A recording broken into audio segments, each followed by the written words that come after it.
We'll go ahead and get started with Stanford's press conference. We're joined by head coach Jessica Alistair and players Nigel Kennedy and Caitlin Koch. We'll start out with an opening statement from Coach Alistair. Go to questions just for the players. Players will leave, and then just questions for Coach Alistair. So if you have an opening statement. Yeah, obviously, season coming to an end.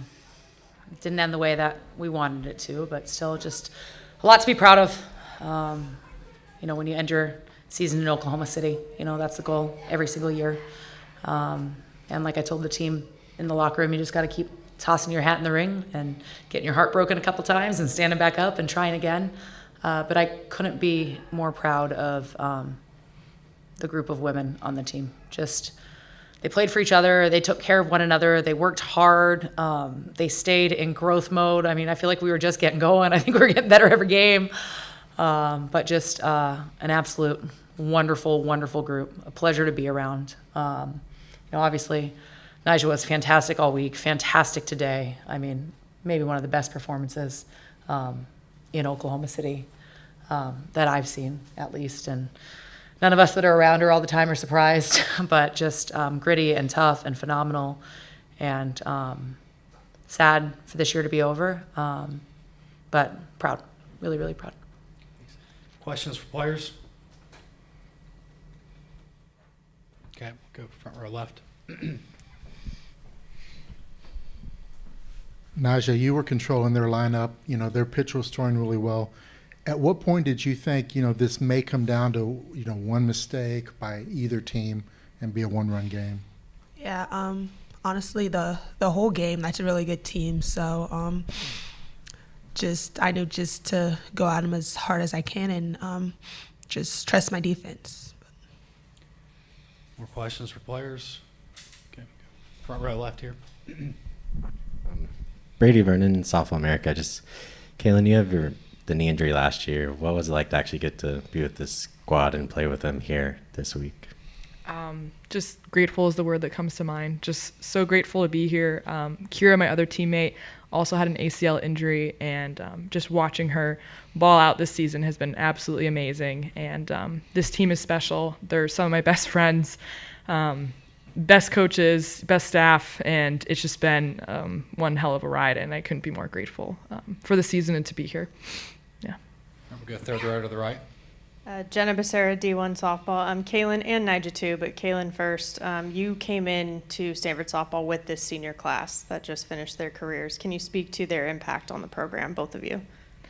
They've had just the most tremendous impact on this program, both on the field and off. Biggie with the Golden Glove winner, Reagan with all of her accolades and strikeouts. Ellie is the fastest person I know on this planet Earth. And Lim just can hit the ball. And they're just so talented, and they've made such a huge impact on the program and us, and they're just wonderful people. We're just all so proud of them and so sad to see them go, but they've left their mark in every way possible. And we just couldn't be prouder and happier for them. Like, they're awesome.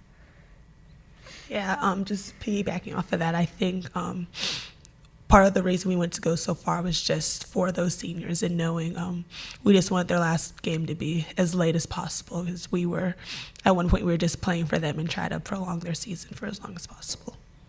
All right, we'll go front row to the left now. Kaylin, what kind of two-part question? What makes that Texas pitcher so effective against y'all? And then, you guys fought your way back into a rematch. What did you try to learn from that first game today at the plate? Sure. I think she's a very good pitcher.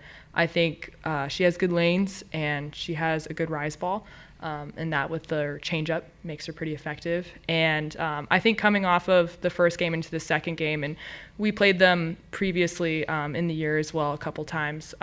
For me, my approach was to try to lay off a rise ball and get a good swing off on a good pitch. So I think that was just take an aggressive swing at a good pitch was the mindset. All right, we'll go front row right. Jana Bardall, The Athletic. Nija, I wanted to ask you, you had a great World Series last season as well, and coming into this season, just reflecting back these past few games, what are you most proud of, and what do you think you grew the most in? I think something I'm most proud of, honestly, is just the way this team fought until the very last out. Like, I I'll pick us every single time. And as far as my growth, I think just trying to dig in even more, just dig in and compete and get us back in. Yeah. All right, we'll go front row left now. Kirk Bowles from the Austin American. Nyjah, is it even more painful losing as you did on just such a bang close play?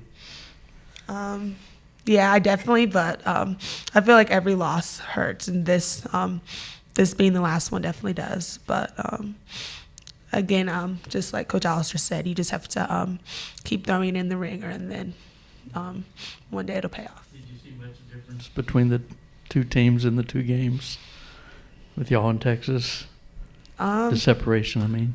Yeah. Oh no, I think we can beat any team here. I don't think there's any separation. And again, I'll pick us every single time. Any more questions for players? All right. Thank you, players. Thank you.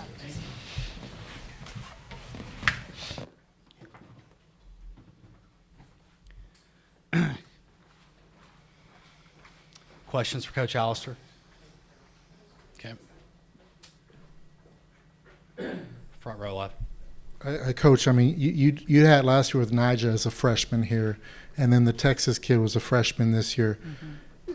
How tough is it for a freshman to come to this atmosphere and just be so effective in the circle?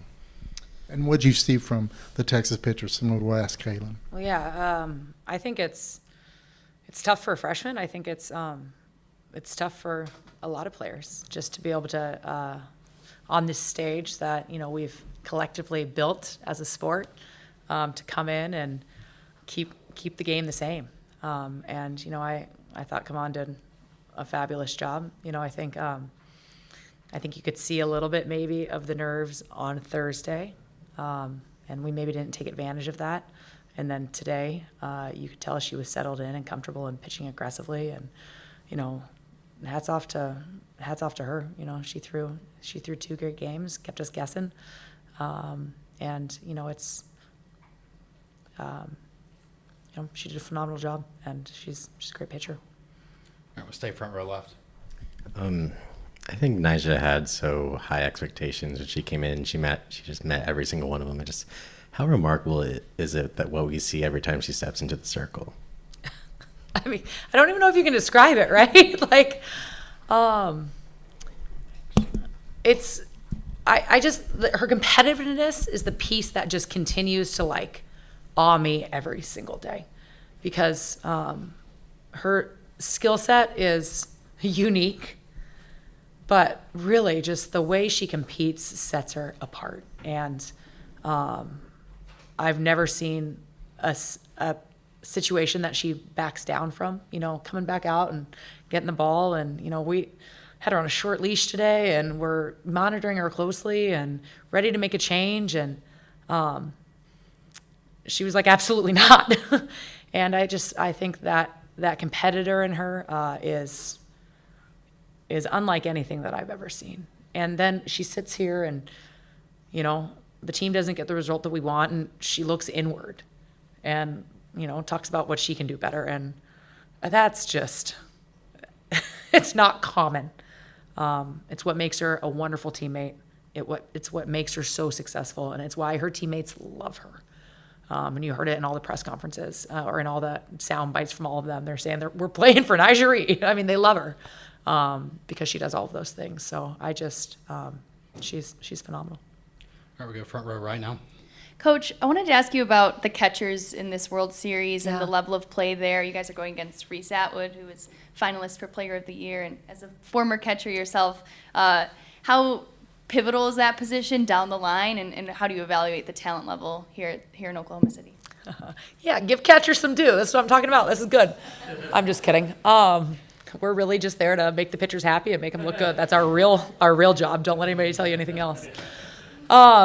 Yeah, I think there's great catchers. There's just great ball players, right? Like when you walk around and you watch the level of play and you watch all of the teams, just the level that the sport's being played at right now. I mean, it's exciting, and catching's no different. It's a position where you got to be fast, you got to have a great arm, you got to have great hands, you got to be aware of what's going on, you got to run the defense, and I I think there's just phenomenal athletes on the field right now who are competing at such a great level.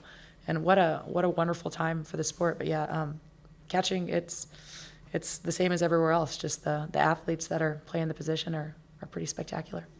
Wanted to ask a follow-up too, just about Pac-12 softball and you guys being the last team here at the World Series. What does that mean for the conference and for Stanford just to be the last game here tonight?